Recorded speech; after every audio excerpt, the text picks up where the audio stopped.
الحمد للہ رب العالمین والصلاة والسلام علی سید الانبیاء والمرسلین اما بعد فاعوذ باللہ السمیع العلیم من الشیطان الرجیم بسم اللہ الرحمن الرحیم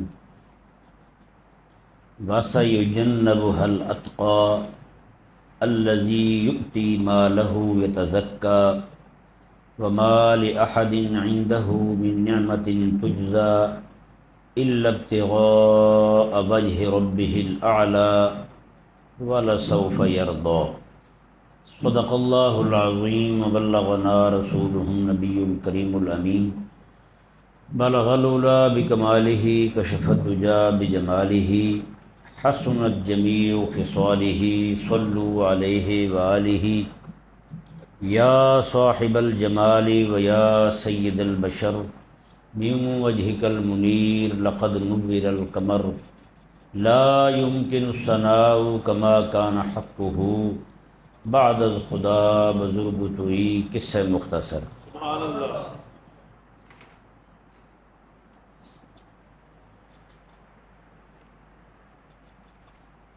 یہ آیات کریمہ جو میں نے آپ کے سامنے تلاوت کی ہیں، ان آیات کریمہ کا اولین مصداق حضرت سیدنا ابو بکر صدیق رضی اللہ تعالی عنہ۔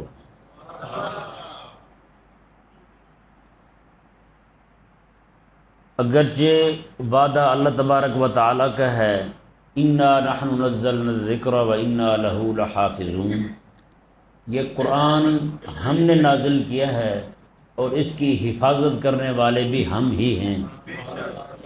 لیکن اللہ تبارک و تعالی نے حفاظت حقیقی کرنے والا وہی ہے، لیکن اس نے حفاظت کروائی اپنے بندوں سے ہے۔ سمجھ آیا نا مسئلہ؟ حضرت سیدنا ابو بکر صدیق رضی اللہ تعالی عنہ کے زمانے میں آپ کے خلافت کے اولین ایام ہیں، مسیلمہ دجال کذاب جو ہے اس نے زور پکڑا۔ حضرت سیدنا ابو بکر صدیق رضی اللہ تعالی عنہ نے امت کا سب سے پہلا اجماع جس مسئلے پر کروایا وہ حضور کی ختم نبوت کے دشمنوں کو قتل کرنے کا تھا۔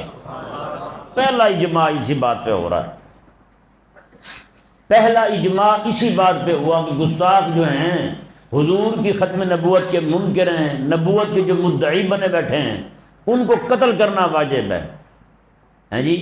یہاں تک کہ حضرت سیدنا عمر رضی اللہ تعالیٰ عنہ جیسا بندہ جو ہے وہ بھی آپ لڑنے جا رہے ہیں۔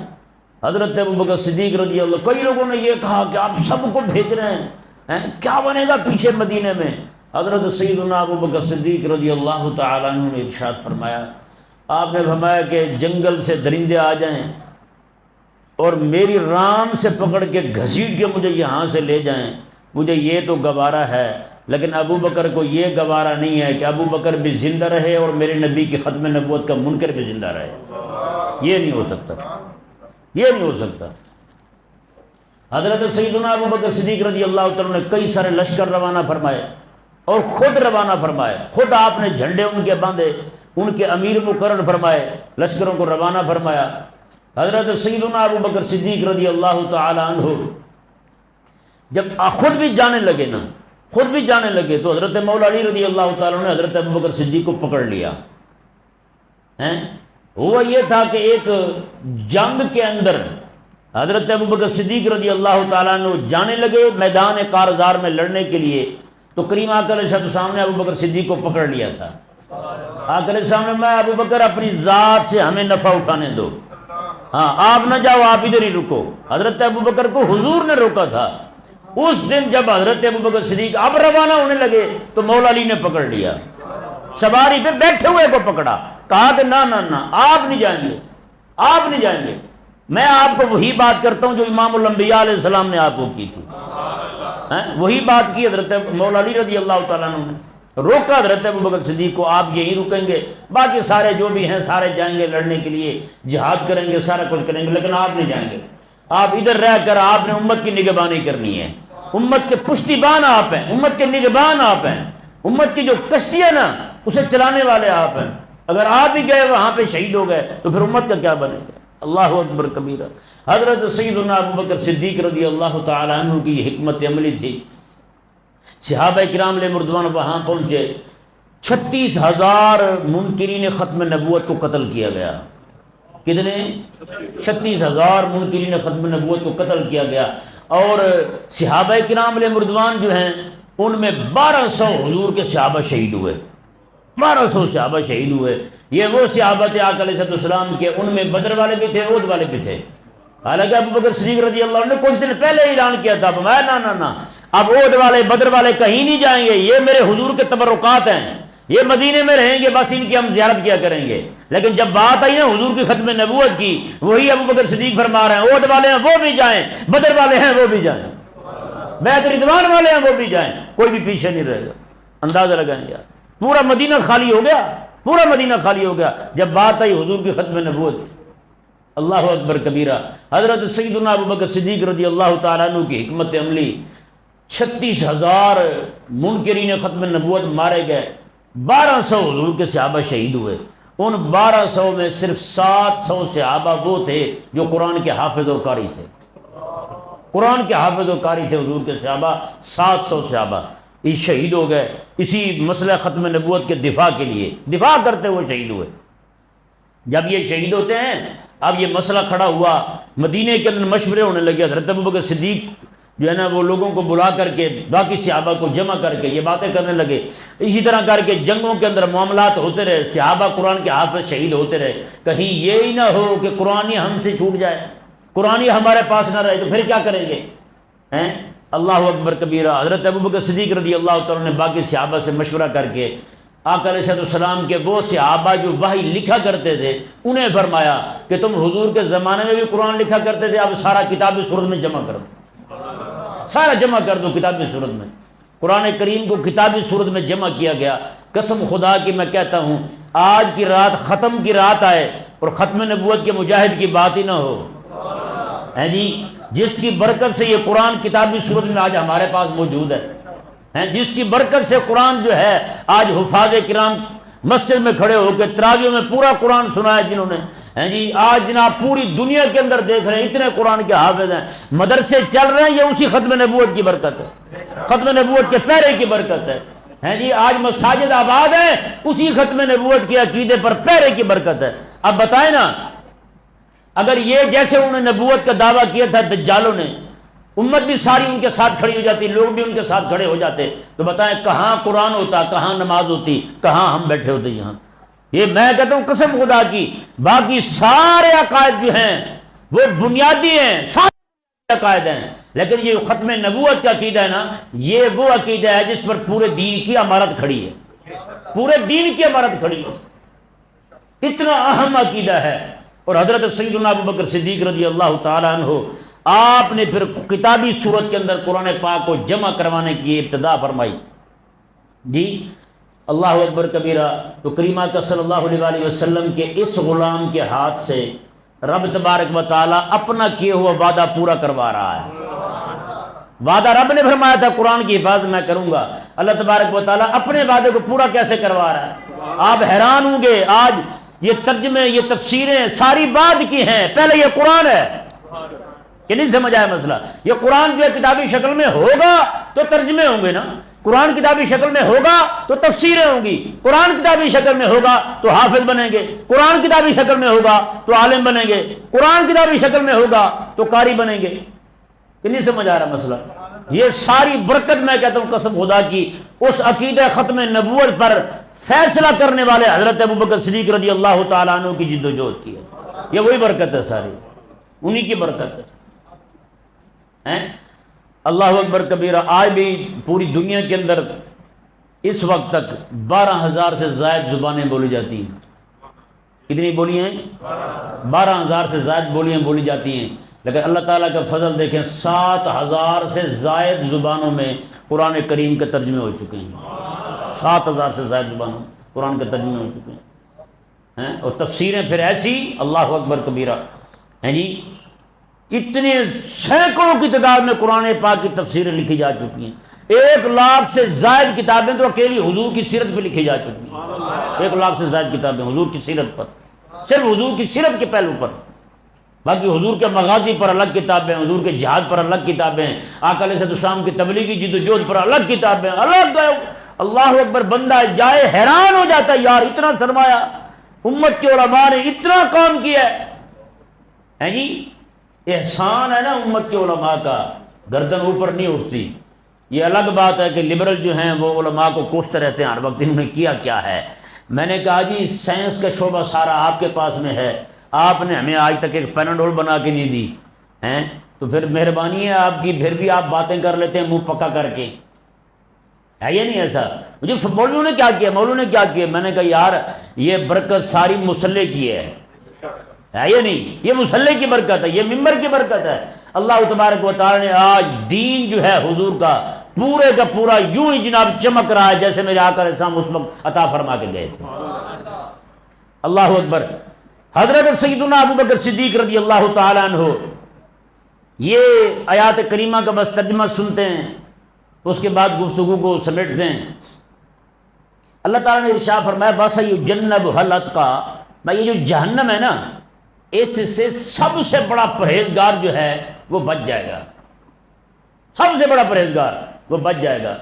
اور مفسرین فرماتے ہیں اتقا ایک ہوتا ہے متقی پرہیزگار ہیں، اور ایک ہوتا ہے اتقا سب سے بڑا پرہیزگار۔ متقی وہ ہوتا ہے جس سے گناہ ہو بھی جائے لیکن وہ توبہ کر لے، وہ متقی ہے۔ گناہ ہو جائے لیکن توبہ کر لے، گناہ پر اڑے نہیں، گناہ پر اٹکے نہیں، فرعون کی طرح، ابلیس کی طرح، شیطان کی طرح، نہ گناہ ہو گیا توبہ کر لے بس۔ متقی وہ ہے یار جس بندے سے کبھی بھی جناب ایسا کام نہ ہو، پھر اندازہ لگائے نا، پھر کئی آقا علیہ السلام کے سامنے کسی نے بات کر دی حضرت ابو بکر صدیق رضی اللہ تعالیٰ عنہ کے بارے میں، میرے آقا علیہ السلام میں سنو بھائی ابو بکر کے بارے میں باتیں نہ کیا کرو، ابو بکر کے بارے میں باتیں نہ کیا کرو۔ کیوں فرمایا حضور نے؟ آقا علیہ السلام میں تم سب نے مجھ سے دلائل مانگے تھے، آپ نبی ہیں تو پھر بتائیں کیسے نبی ہیں آپ، اپنی نبوت پر کوئی دلیل دیں ہمیں۔ میرے آقا علیہ السلام میں ایک واحد ابو بکر ہے جس نے کچھ بھی نہیں پوچھا مجھ سے کچھ بھی نہیں پوچھا مجھ سے، کوئی مطالبہ نہیں کیا اس نے، ایسے ہی کلمہ پڑھا ہے، میرا غلام بن گیا ہے۔ اللہ اکبر۔ تو اتقا فرمایا رب تبارک و تعالیٰ نے۔ آگے کیا فرمایا؟ یہ ذہن میں یہ سورہ مبارکہ جو ہے نا یہ مکہ مکرمہ میں نازل ہوئی۔ کہاں نازل ہوئی ہے؟ مکہ مکرمہ میں نازل ہوئی ہے۔ رب تعالیٰ نے ارشاد فرمایا الذی یؤتی مالہ یتزکا، وہ اپنا مال رب تعالیٰ کے دین کے لیے اس لیے خرچ کرتا ہے یتزکا تاکہ وہ خود پاک ہو جائے۔ اس کی یہ سوچ ہی نہیں ہے کہ میری شہرت ہو، اس کی یہ سوچ ہی نہیں ہے کہ جناب 10 روپے دے دیے 20 روپے دے دیے تو سیلفی بنا لی، ایک صابن کی چکی دیتے ہوئے سیف گارڈ کی یا پھر لائف بوائے کی تو 15-20 بندے جناب اس غریب کا منہ کالا کرتے ہوئے سیلفی بنا رہے ہوں، تو کیا خدمت کی یار تم نے؟ یہ حساب ہے۔ ایسے ایسے لوگ پڑے ہوئے ہیں جناب حاتم طائی کی قبر کو لاتے مارنے والے، ایسی ایسی تصویریں ہم نے دیکھی ہیں، آپ لوگوں نے بھیجی ہیں ہمیں کہ ایک لائف بوائے صابن دے رہا ہے بندہ اور غریب کی تصویر بنا رہا ہے۔ بتائیں کون نہیں تھا؟ جب کلمہ پڑھا نا انہوں نے 40,000 دینار تھے آپ کے پاس، 40,000 دینار سونے کے سکے، ہیں جی، تو پھر کیا کیا انہوں نے؟ غلاموں کو خریدتے، غلام بھی وہ جو کلمہ پڑھ چکے ہوتے اور ان پر کافر ظلم کرتے، صرف اس بات کے پیش نظر کہ کہیں یہ نہ ہو کہ ان کو وہ تکلیفیں دیں اور وہ ایمان چھوڑ جائیں، صرف ان کا ایمان بچانے کے لیے حضرت ابو بکر صدیق رضی اللہ تعالیٰ اپنا مال خرچ کر کے ان غلاموں کو خریدتے اور آزاد کر دیتے۔ آپ کے والد کا نام عثمان ہے، بعد میں کلمہ پڑھا مسلمان ہو گئے، وہ کہنے لگے ابو بکر وہ تو نے غلام خریدنے بھی ہوتے ہیں تو وہ خرید جو تکڑے ہوں، وہ کل کو تیری کسی کے ساتھ لڑائی ہو تیرے کام تو آئیں، وہ تیری مدد تو کریں۔ حضرت ابو بکر صدیق کہنے لگے ابا جان میں اس نیت سے خریدتا ہی نہیں ہوں، میں تو صرف اپنے رب کو راضی کرنے کے لیے خریدتا ہوں، اور مومن غریب جو ہے نا جو غلام ہوتے ہیں ان کا ایمان بچانے کے لیے خریدتا ہوں، میرا اور کوئی مقصد نہیں ہے، میں نہ میرے ساتھ میرے لڑائی میں کام آئیں نہ میری مدد کریں، مجھے اس سے کوئی غرض نہیں ہے۔ ہیں اللہ اکبر کبیرہ۔ حضرت سیدنا بلال رضی اللہ تعالیٰ عنہ کو خریدنے والے بھی حضرت ابوبکر صدیق ہیں جی، انہیں خریدے نا جب حضرت ابوبکر صدیق رضی اللہ تعالیٰ عنہ نے، تو لے کر کے حضور کی بارگاہ میں آئے، آ کر سامنے فرمایا کہ ابوبکر اس کے کتنے پیسے دیے ہیں؟ حضرت ابوبکر سمجھ گیا کہ حضور چاہتے ہیں کہ پیسے میں دے دوں ہیں۔ آگے کے الفاظ جو ہے نا حضرت مولانا روم رحمہ اللہ کے فارسی کے، آپ عرض کرتے ہیں حضور ما دو بندگان کوے تو، یا رسول اللہ میں اور یہ دونوں ہم آپ کے دربار کے غلام ہیں، ہم غلام ہیں آپ کے، پیسے کیسے لیں گے آپ سے ہیں؟ اللہ اکبر یار، وہ غلام حضرت بلال رضی اللہ تعالیٰ عنہ جن کو حضرت عمر رضی اللہ تعالیٰ عنہ جیسا بندہ اپنے خلافت کے دور میں سیدنا بلال کہا کرتے تھے، بلال ہمارا سردار ہے۔ بتائیں یار، یہ آج بڑے لوگوں کو تکلیف ہوتی ہے جی اسلام نے تو غلام بنائے، اسلام نے لونڈیاں بنائی ہیں، وہ اسلام نے نہیں بنائی، یہ پہلے کے دور سے چلتا آ رہا تھا، وہ اسلام نے تو غلاموں کو پکڑ کے کعبے کی چھت پہ چڑھایا ہے۔ وہ اسی علاقے کے اندر جہاں پر حضرت بلال رضی اللہ تعالیٰ کو مارا جاتا تھا گھسیٹتے تھے ہیں جی، گلیوں کے اندر گھسیٹتے، تپتی ریت پہ لٹا دیتے، پتھر سینے پہ رکھ دیتے ہیں جی، اسی علاقے کے اندر وہی کافر بھی بیٹھا ہو تو حضرت سیدنا بلال رضی اللہ تعالیٰ عنہ کو جناب کعبے کی چھت پہ اسلام چڑھا دے ہیں۔ اللہ اکبر کبیرہ، وہی حضرت بلال رضی اللہ تعالیٰ عنہ، آپ دیکھیں نا ذرا، یہ امیہ جو ہے نا، امیہ ذلیل، یہ آنا نہیں چاہتا تھا، یہ موٹا تھا، پھلا نہیں جیسے کہتے، موٹا ایلیفینٹ تھا پورا، یہ آتا نہیں تھا بدر کی طرف۔ لوگوں نے اسے کہا کہ یار چل، تھوڑا سا چل، واپس مڑائی، تھوڑا اور چل، ایسے لے آئے اسے جی، جس کی آئی ہو وہ خود نہ آئے، یہ نہیں ہو سکتا جی، اسے لے آئے جناب اس کے یار میری جو مشرک تھے، انہوں نے کہا یار تھوڑا چل، واپس آ جائیں، کچھ نہیں ہوتا، اور چل ذرا انجوائے کری، تو نہ آنا سامنے یار، ہم ہی لڑ لیں گے، تو موٹا ہے تو کچھ نہیں ہوتا، پیچھے بیٹھے رہنا، موٹے پیچھے رک جانا، نہ آنا آگے۔ پھر کیا ہوا جی، اللہ اکبر، یہ امیہ پھر آیا وہاں، اسی سے خریدا تھا نا حضرت سیدنا ابوبکر صدیق نے، جب خریدا آپ نے تو آپ کا ایک غلام تھا، آپ نے اس غلام پر پیسے بھی خرچ کیے، چلو یہ اسلام قبول کر لے، لیکن اس کی قسمت میں نہیں تھا۔ حضرت بلال رضی اللہ تعالیٰ عنہ کو بھی خرید لیا اس سے، حضرت ابوبکر نے وہ کافر غلام بھی اسے دے دیا، اوپر پیسے بھی دے دیے، تو امیہ کہنے لگا ابوبکر تو نے بڑا گھاٹا کیا ہے اپنا، وہ ایک غلام ایک لے کر اتنے پیسے بھی دے دیے اور ایک غلام بھی دے دیا۔ حضرت ابوبکر فرمانے لگے ذلیلہ تجھے کیا پتا میں نے کتنا نفع کا سودا کیا ہے، یہ پوچھنا ہے تو میرے رب سے پوچھ یا میرے رب کے حبیب سے پوچھ دو۔ اللہ اکبر کبیرہ جی، تو وہ جو اسے لے کر آئے اس کے یار، پھر امیہ کو بدر میں موٹا پہنچا ہے وہاں۔ اللہ اکبر، حضرت سیدنا بلال رضی اللہ تعالیٰ کی نگاہ پڑ گئی ہیں۔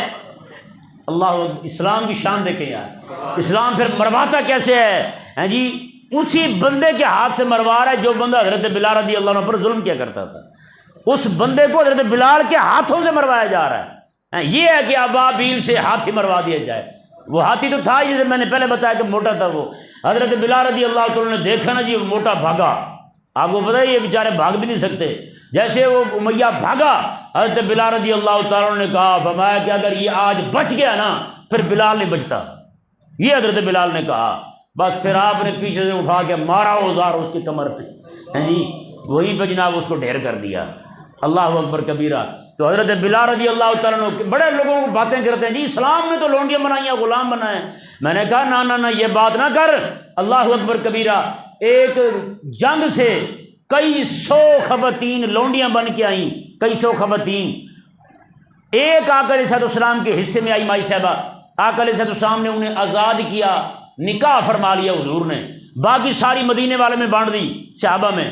جب صحابہ اکرام کو پتہ چلا نا کہ اس خاتون کے ساتھ حضور نے نکاح فرما لیا ہے، وہ اب ہماری اماں بن گئی ہے، تو پورا علاقہ سارا حضور کا سسرال بن گیا ہے، انہوں نے کہا یار حضور کے سسرالیوں کو غلام بنا کے رکھتے ہوئے سونے لگتے ہیں ہم۔ اللہ اکبر، سب کو آزاد کر دیا حضور کے صحابہ نے۔ میں نے کہا تجھے پتہ ہی نہیں یار، حضور کے صحابی آ رہے ہیں یہاں ویسے گلی میں، کپڑے خود بھی جیسے پہنے ہوئے ہیں غلام نے ویسے پہنے ہوئے ہیں، دیکھ کے حیران ہو، اس نے کہا یار یہ غلام کو ایسے کپڑے، انہوں نے کہا ہمارے آقا کے سامنے فرمایا جیسا اپنے لیے پسند کرو ویسا اپنے غلام کے لیے بھی پسند کرو۔ اسلام نے تو یہ شان دی ہے۔ آج اعتراض بھی وہ کرتے ہیں جو گھروں کے اندر کام کرنے والی مائی بیچاری روٹی کھانے لگے تو اسے کبھی شامل نہیں کیا انہوں نے اپنی جناب اس میں ٹیبل پر، کبھی بٹھایا نہیں ہے انہوں نے، وہ باتیں کرتے ہیں اسلام پر۔ وہ باتیں کرتے ہیں دین پر، باتیں کرتے ہیں حضور کے صحابہ پر، باتیں کرتے ہیں میرے کریم آقا علیہ السلام پر. نہ ایسا نہیں ہو سکتا کہ آپ بات کریں اور چلے جائیں ایسے. نہ اگر ایسا ہو تو پھر تو بات حضرت بلال والی ہو گئی. حضرت بلال نے کہا کہ امیہ اگر بچ گیا تو بلال پھر ہلاک ہو گیا ہے. ہم بھی یہی کہتے ہیں کہ بے دین سیکولر بندہ اعتراض کرے اسلام پر اور مسلمان چپ رہ جائے پھر تو مسلمان ہلاک ہو گیا. نہ اللہ تعالیٰ کے فضل سے خالق اور مالک نے امت کو ایسے علماء عطا فرمائے ہیں جو ہم وقت ان کے اعتراضات کا منہ توڑ جواب دینے کے لیے تیار ہوتے ہیں. اور یہ قیامت تک اللہ کے فضل سے جماعت کی، علماء کی ایسی کھیپ تیار رہے گی. ہر وقت ان کو جواب دینے کے لیے کوئی بھی اعتراض کریں گے اسلام پر، ان کا جواب ہمہ وقت حاضر ہوگا. اللہ تعالیٰ نے ارشاد فرمایا جی یہ دیکھیں وَمَا لِأَحَدٍ عِندَهُ مِن نِعْمَةٍ تُجْزَىٰ، فرمایا کہ وہ بندہ وہ ہے جس پر کسی کا کوئی احسان نہیں ہے، جس پر کسی کا کوئی احسان نہیں ہے. عروہ بن مسعود ثقفی امیر تھا، نواب تھا، سردار تھا. جب حدیبیہ کے موقع پر یہ آیا نا حضور کے سامنے تو اس نے کوئی بات کی، حضرت ابوبکر صدیق نے اسے ڈانٹ دیا. حضرت ابوبکر صدیق نے ڈانٹ دیا. آگے سے اس نے پتہ کیا کہا عروہ بن مسعود نے، بعد میں وہ صحابی بنے، حضور کے غلام بن گئے.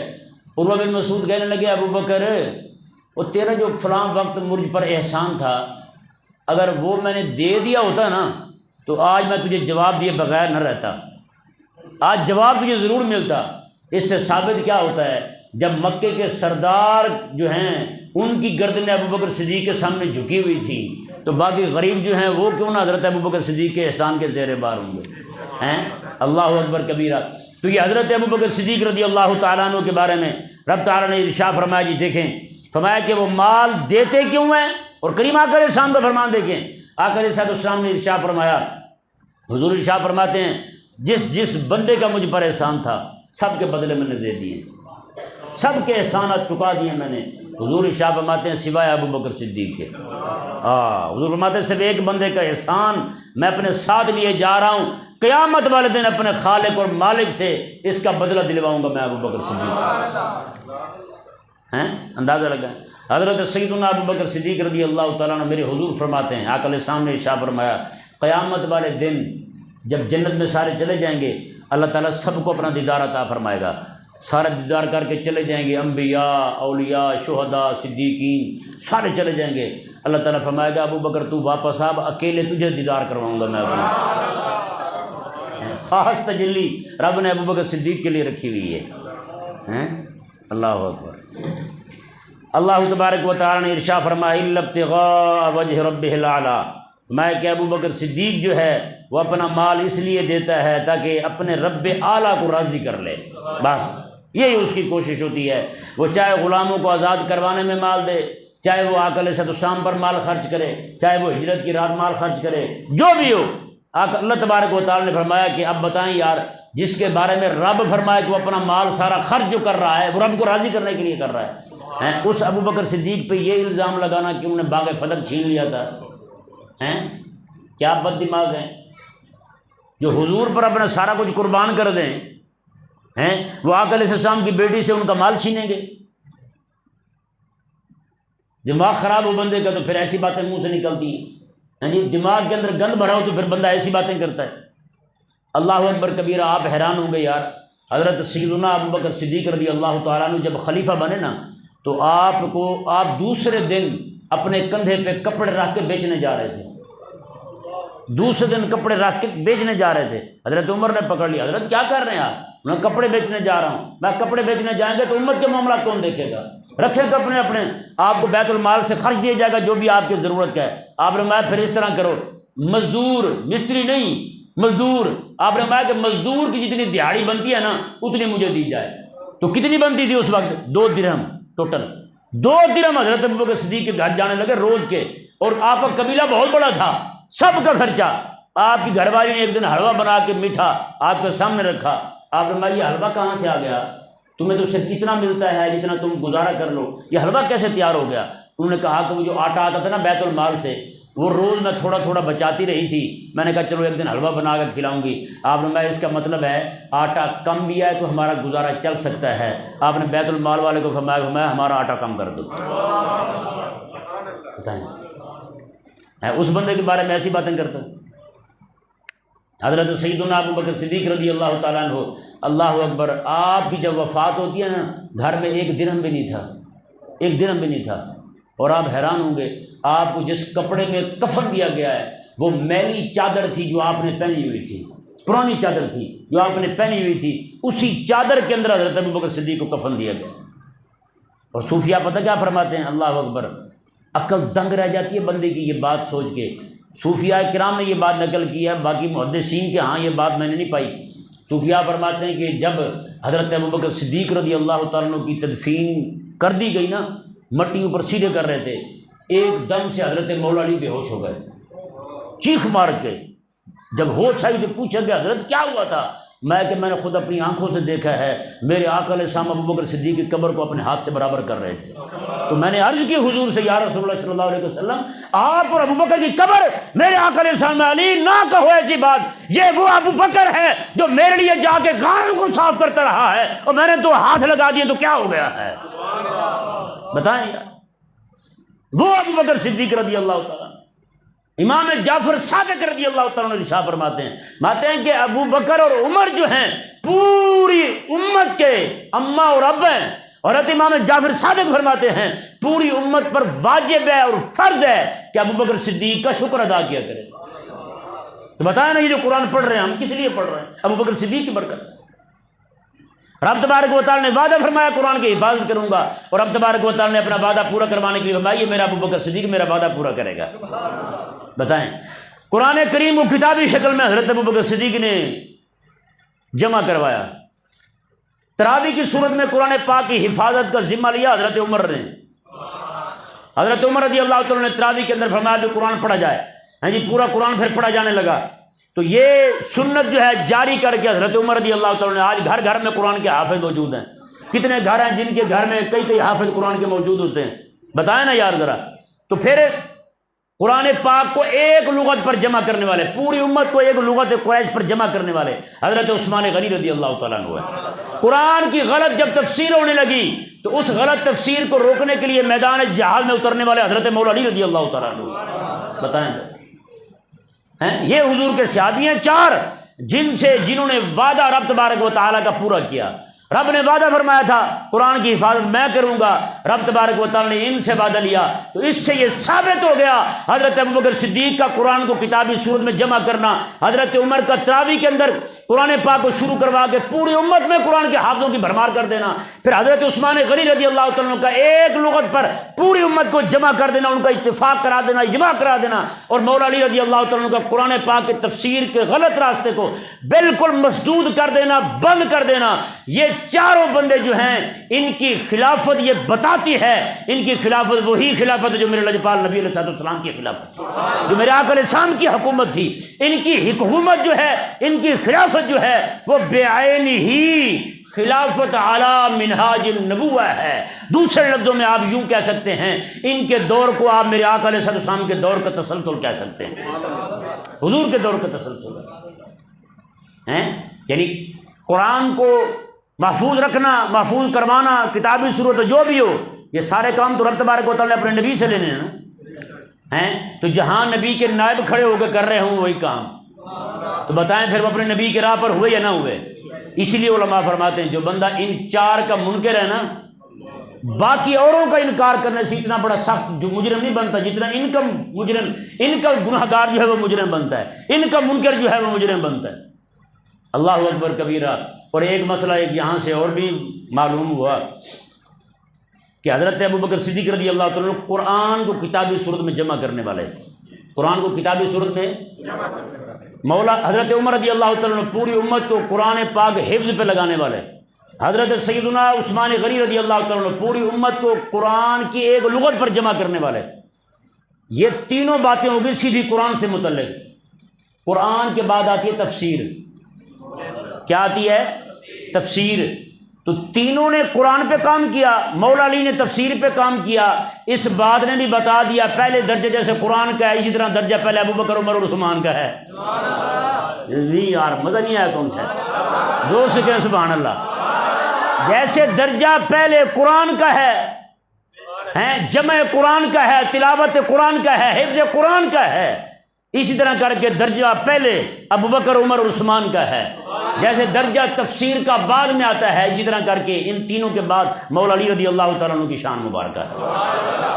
سمجھ آ گیا مسئلہ؟ اللہ تعالیٰ نے پتہ کیا ارشاد فرمایا، یہ آخری الفاظ دیکھیں، رب تبارک و تعالیٰ نے ارشاد فرمایا وَلَسَوْفَ يَرْضَىٰ، ان قریب اللہ ابو بکر کو اتنا دے گا کہ ابو بکر راضی ہو جائے گا۔ یہ بات رب نے قرآن میں صرف دو ذاتوں کے بارے میں فرمائی ہے، ایک ابو بکر کے بارے میں اور دوسری میرے حبیب کے بارے میں بس۔ اگلی صورت میں سورہ الضحیٰ اگلی صورت ہے بالکل، اللہ تعالیٰ نے وہاں بتایا ارشاد میں وَلَسَوْفَ يُعْطِيكَ رَبُّكَ فَتَرْضَىٰ، میں حبیب پیارے تیرا رب تجھے اتنا دے گا کہ تو راضی ہو جائے گا، رب سے راضی ہو جائے گا۔